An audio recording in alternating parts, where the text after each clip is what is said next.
kultural atau adaptasi antar budaya. Adaptasi antar budaya yang sudah dipelajari di semester 1 sama dari itu. Jadi adaptasi antar budaya itu kayak caranya seseorang beradaptasi antara sekelompok atau sekelompok tapi berbeda budaya. Jadi itu dengan cara interaksi secara efektif. Contohnya tuh seperti ada kan ini dari mereka, jadi asli dari Bang, kalau dari Banten saya dari Mamuju. Bagaimana kali itu berbeda juga bahasanya, terus ini kan komunikasi tadi efektif kita satu bahasa, ada bahasa Makassarnya sedikit. Kan sekarang ini bicara nih kayak bagaimana berbahasa nih supaya masuk di komunikasi kita. Kalau kamu juga di Makassar, ikut di Makassar. Nah, di sini saya juga tuh menangkap budayanya Makassar dan Bulukumba itu berbeda sekali. Gimana itu? Misalnya kaget kan juga pas saya di Makassar kan, misalnya dan melihat orang pacaran kaget kalau beda sekali, beda sekali dengan Bulukumba. Kalau di sini tuh melihat orang pacaran beda aja, misalnya dia orang itu misalnya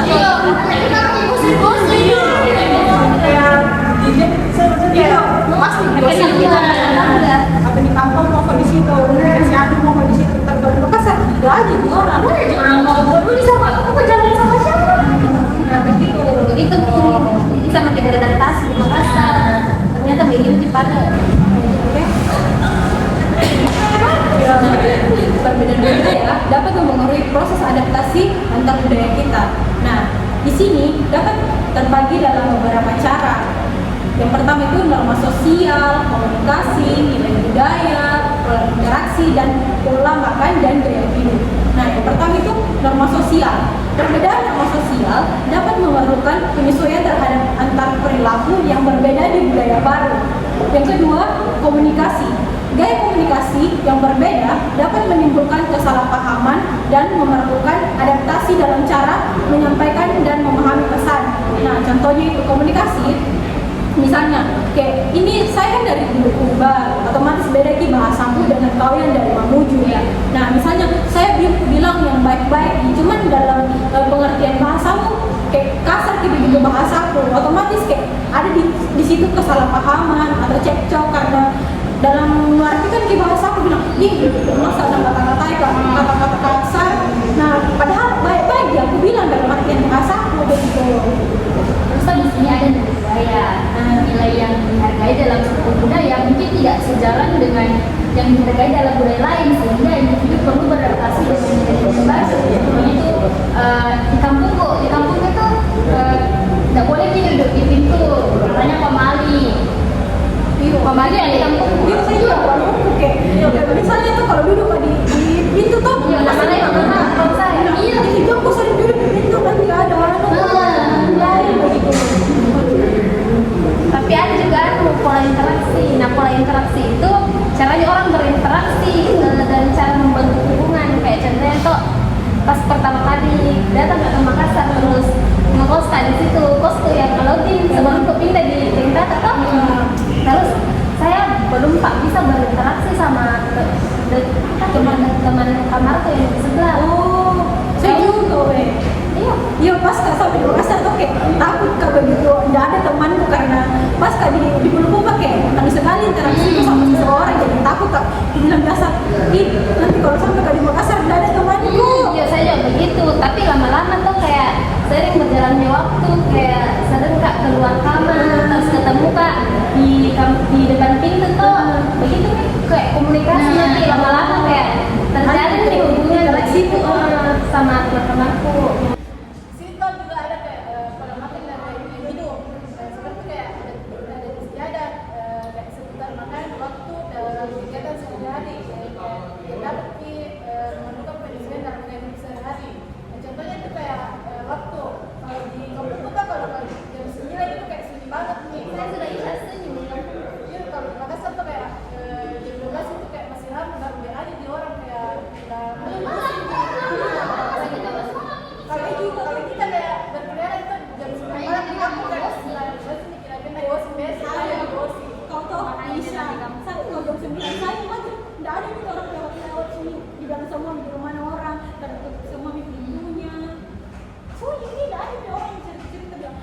Kayak di Makassar, kalau sulit teman pasti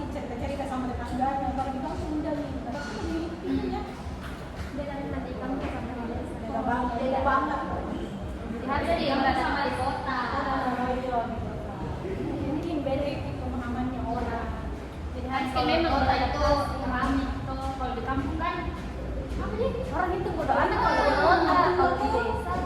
Soalnya kalau orang tua itu pasti kayak apa mau dibikin kalau belum segini minta. Nah di sini kita juga perlu mengetahui peran kunci dalam proses interkultural adaptation atau adaptasi antar budaya. Nah, komunikasi memainkan peran kunci dalam proses interkultural adaptation melalui beberapa cara. Yang pertama itu pemahaman, di mana komunikasi yang efektif memungkinkan pertukaran pemahaman antara individu dari berbagai budaya, membantu dalam memahami norma-norma sosial dan nilai-nilai budaya. Contohnya itu misalnya, saya ini toh dari kampung terus ke Makassar Kak. Nah otomatis ada teman baru di Makassar toh, kayak misalnya kau dapat ke Makassar kau juga, nah berteman di situ. Terus saya misalnya kayak batasan waktuku tuh sampai jam 9 juga, sampai jam 9 malam kita keluar tuh. Terus di situ nih misalnya kau sebagai temanku memahami, kau bilang, wih temanku udah bisa kita keluar sampai jam segini. Terus itu mungkin seiring waktu mungkin saya juga ikut sama kau karena ada di situ pemahamanku, kau bilang temanku juga bisa juga keluar sampai jam segini. Nah begitu. Di situ ada salah paham. Komunikasi yang baik dapat mencegah atau mengatasi kesalahpahaman antar budaya, membantu menghindari konflik dan mempromosikan pemahaman yang lebih baik. Contohnya tuh kalau di Makassar kan orang berbahasa itu agak kasar. Jadi bagaimana nih berkomunikasi sama saya ini yang dari Mamuju yang nggak kasar di bahasanya, nggak terlalu kasar di bahasanya, gitu. Dia kasar, gimana berbicara sama saya supaya kayak lebih baik komunikasiku. Mungkin bagi dia bercanda Ji, tapi bagi saya maksudnya kasarnya bicara sama saya. Jadi bagaimana biar bisa saling memahami? Nah kan tadi aku bahas nih pemahamannya, kok kayak misalnya saling paham kok begitu. Misalnya kau kan pasti ada interaksi pas ke Makassar kan, berinteraksi kok sama temanmu atau orang-orang di Makassar. Nah di situ nih kayak mulai kau pahami, oh orang di Makassar bahasanya begini, kasar sih, dan pasti memahami, oh bercanda di orang. Dan di situ nih bisa kau pahami, bilang oh bercanda di orang kalau bicara begini. Nah, dan biasa mak juga, biasa mak yang sebenarnya biasa mak tahu bilang, saya juga ada nggak kasar-kasar sama temanku karena iya kata dia astagfirullahaladzim gitu. Saya sering bicara kasar. Jadi ya begitu, saling mengerti ya, saling mengerti nih karena kita sama lingkungan beradaptasi gitu. Sinjoto kayak ada gaya komunikasi. Contohnya itu kayak kesadaran terhadap perbedaan gaya komunikasi dan penyelesaian dan preferensi komunikasi orang dari budaya yang berbeda membantu membangun hubungan yang lebih baik. Contohnya tuh kalau saya tuh biasa kagum kalau berbicara sama orang baru. Tidak gitu ya. Saya juga biasa. Iya. Ada itu orang udah jadi suka kata pembicara itu. Tapi biasa orang kayak kalau misalnya bercerita dengan orang tua, mungkin tata begitu supaya kayak dia bilang, Dengan baik-baik. iya. Nggak bisa Biasa tuh orang pemahamannya kalau misalnya kayak bicara kayak baru kita, tapi mungkin dia bilang gitu dengan yang baik, bisa kadang dengar kadang baik. Tapi biasa kayak ada orang nggak suka ada kata. orang beda-beda. Iya. Biasa juga tuh kayak kesadaran kayak begini ya kayak. Nah bilang Ya pas pikirannya orang tuh ini sempurna gimana? kayak gitu yang apa nih yang jangan Iya. apalagi orang sampai tersinggung. Baru di sini ada pendidikan antar budaya. Pendidikan antar budaya komunikasi berperan dalam membangun pemahaman tentang budaya baru melalui pertukaran informasi dan pengalaman, membantu individu belajar satu sama lain. Contohnya itu kayak misalkan di Makassar kok sama di kampung itu pasti beda pendidikannya. Kalau di Makassar itu pasti agak leluasa. Terus anak-anak di Makassar itu kayak pintar. Iya, karena karena anunya juga tuh dari segi apa sih Pertemanannya. dari apa nih kayak aku tuh kalau di sekolah banyak kayak praktik-praktik kalau nya malah Kayak ikut les gitu.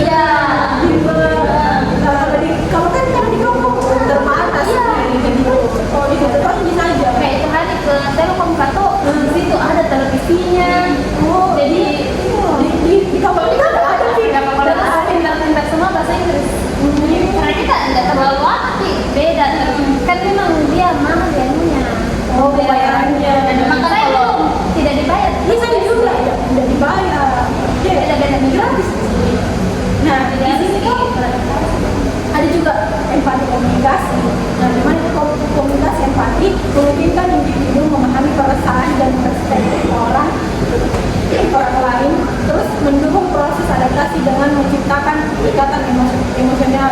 Biasanya orang tuh pasti kayak kalau misalnya terbawa emosi nih pasti ada rasa empatinya. Wih temanku marah sekali terus dia mau pujuk-pujuk gitu supaya tidak marah, supaya rendahin emosinya gitu. Nah, di sini ada beberapa strategi efektif untuk memfasilitasi adaptasi antar budaya. Yang pertama itu keterbukaan dan kesabaran. Yang kedua belajar bahasa. Yang ketiga mentor atau pendamping budaya. Dan yang terakhir itu sensitivitas kultural. Nah, keterbukaan dan kesabaran mendorong sikap terbuka, kesabaran, dan ketertarikan untuk belajar tentang budaya baru. Contohnya itu saya biasa ikut sama asik ke Bulukumba. Bagaimana ini orang Bulukumba kalau komunikasi itu selalu pakai bahasa daerah. Jadi saya tidak tahu apa mau bilang, ngomong nggak jadi. Apa di? Saya ada rasa ketertarikanku mau belajar supaya kalau bicara sama orang nggak masuk-masuk sedikit gitu. Bisa mengerti. Iya. Jadi waktu kayak ada belajar bahasa, seperti menguasai bahasa setempat, membantu memfasilitasi komunikasi dan membangun pulau lebih baik. Nah contohnya itu toh, mereka nggak tahu jalan-jalan terus toh pas ke sampai nggak mengerti ke bahasanya kita jadi itu kayak belajar bahasa. Iya waktu kayak belajar kayak setelah itu kayak mengerti toh bahasanya. Biar ada yang mengerti tuh, misalnya kayak kalau bicara dengan orang yang mereka kan biasanya kalau pergi ke suatu tempat tuh, nah biasanya kalau ada orang tua atau orang-orang tuh dan tahu ya orang ini nah kasih di bahasa mereka kan otomatis nggak mengerti. Nah di sini ada mentor atau pendamping budaya di mana menyediakan dukungan dari seseorang yang telah berhasil beradaptasi dengan budaya baru. Misalnya tuh kau misalnya kau orang Maluku, kau orang Batak, terus ke Bulukumba kok, terus kayak pasti nggak ada yang tahu bilang bagaimana ke Bulukumba. Nah di situ ada kak sebagai orang Bulukumba, ada kak gitu. Bisa kak arahkan ke bilang, oh di Bulukumba begini bahasanya, saya yang bantu kau berbicara dengan orang Bulukumba, begitu.